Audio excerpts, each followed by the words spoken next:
সেখানে ভোট দিয়ে প্যানেলের পক্ষ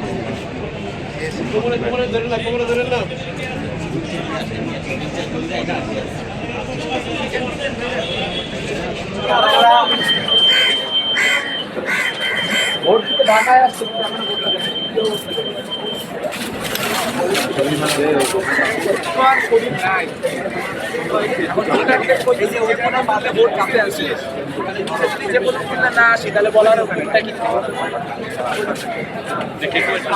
আমি এখন অন্য কেন্দ্র দেখি নাই, এই কেন্দ্র আমি এখন যা পর্যন্ত দেখছি খুবই সুষ্ঠু।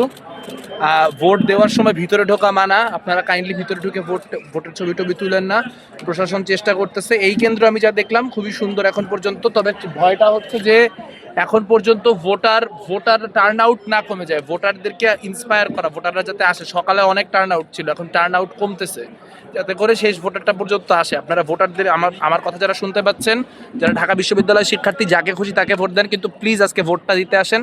আজকে ভোটটা দিতে আসা খুবই ইম্পর্টেন্ট। লিফলেট বিতরণ যদি করে থাকে তাহলে এটা চরম পরিমাণে বিধি লঙ্ঘন, কিন্তু আসলে এই বিধি লঙ্ঘনের মধ্য দিয়ে নির্বাচনটা হইতেছে। আমরা তো আসলে শুরু থেকেই নাই মামার থেকে কানা মামা ভালো, এই পদ্ধতিতেই আসলে ইলেকশনটা করতেছি।